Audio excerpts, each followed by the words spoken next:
Bia kamal banangich ke diit kene diit. Gwasme banarache ke kwi I kene I. Ana bandeg dian bandang ay kejan ngiche mane. Kan kono nyamwe ngishka mi jirama jidit gwasme ka Nuer language school gore jan ojendir channel dir support kum jete mi berede chamala chubekeje. Banangi gwasme ne mane chwale diit name chwale diit. Manyam ngoro brana ngach da lao rede chwale I kon teme ngai kon name to kon ke ikel name chwale I this one.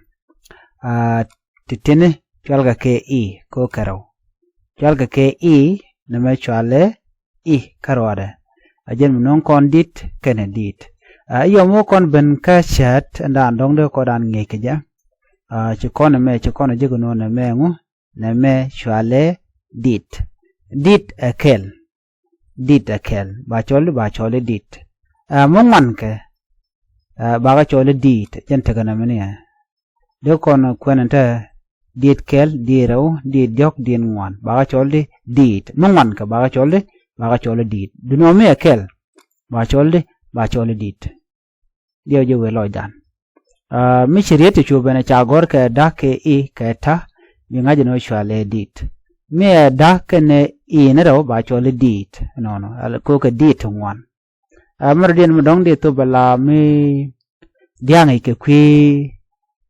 dit dit endo dien jombe rar man ke de dor de chole dit. Mi dit kel de chole dit kel ta ke dit kel lo mi dong chi dit kamra de chole ti ke dit kel. Banu kono ka ta danan ngai kon Thok Nath ke ja la dit jenen kono mane dit la pere kenyal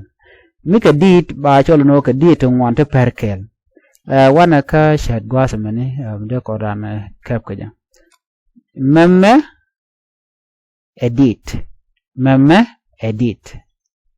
en shadid nen mi chawan chadi nen bi ngaje no ke dit ti to ngwana tine jan gwada kelama jana mane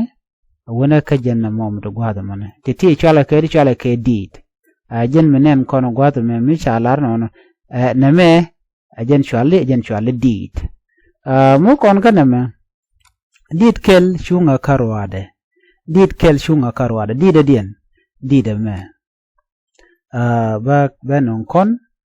didi shung karwade dio jangai kone didi de shung karwade mane da la jen didi mane ko te karwade ta ko shung karwade didi mo ba chole dit kel shung karwade la te shung karwade dit tin kokien teke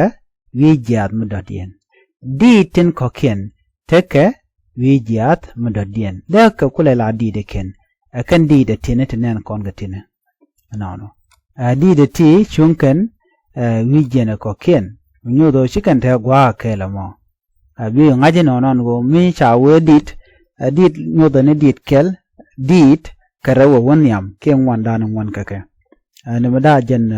manyam dong der andera kaf chana we ka medodien medera ro de yale ka bonyok bala shu de ti te chol kon gatien wo to kon ke shoot din shi shu le ne to kon ke shoot din ken shoot din gwasame ko dit ngwan ke dit kon ngwan ke gor generation me parwich ci ko ray ke dit ka ci ko ray ko chana ray ke dit dit ngwan ken ci mu ko ne ka dit me akel karwada ka agent ga ne dit akel dit ka tangwan mu kon ka mende ko la ngi ka kon ka shu din right now tim go re understand gwadam neme minen kon gwadam eda ke ikena din kenen edit kek edit mu chero do ger ka je mlat ka dobri ni latung wala ra ger gwadam right now shoot din ci di ala ya be cholo din gwadam shoot din she shoot dit no shoot din ka Thok Nath man ka ga cha nan career yo bala wiang bala wiadin shoot din la diit no ina ka kwidien kan ba ko le chol din on ko kwa shudin kwa la lat ba ko le chol din shudin men yam gwad me balana me to kon ke ket to kon ke jakok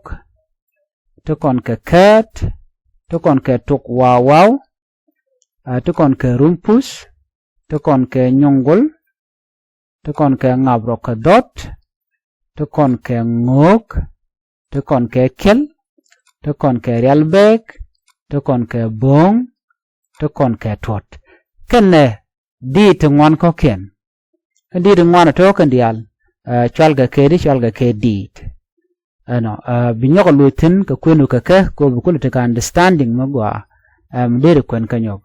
benyok ka melwaga ji ka dob dan dere ka kwen ka ja agwa chana jaman nyok ba na me ket na me jakok na me ket na me tukwawaw na me rumpus na me nyongol na me ngabro ka dot na me ne ngok gwa ta me gor yano biya jenen gwa na me ngok na me kel na me realbek na me bong na me tot ano bi ngajeno dere nangano ko do dan dero nge ke je ke queen shu din ten kon dera andere ka ngach baga nyoko mo kwana ka nyok one more time nyoko bukul te ko choblo ach ket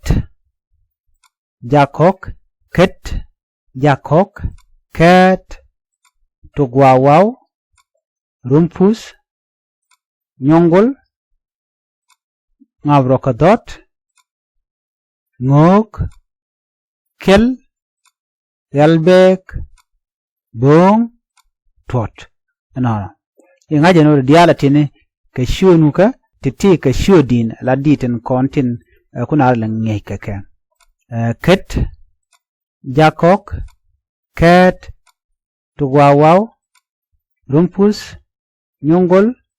ngabrokodot ngok kel yalbek bong tot ko ngwan ka just go ready to take and be ngaja for now then bana ko je ka listen ten ko ken ngon niam kan shudin ko go yen brara ngi ke shud ken dit ano de ga cholidi ano no ko mi chi ngaj da yo mo gaba man gor ko ne longwa mo jen bi chut die de mo bi ngaja no de gor de ke de ja ka de ka tongna very important thing ka tong nuar men sha paroi ngi ko ro dan ka gwar ken kwende tongna gwar ken kwende mi chi ga jek ka sha gwalong bana jek kan ngi do den chue fero jino jin bi channel bi support bi subscribe ka bu do mo to bi ja gor ping gwasmo bi atamal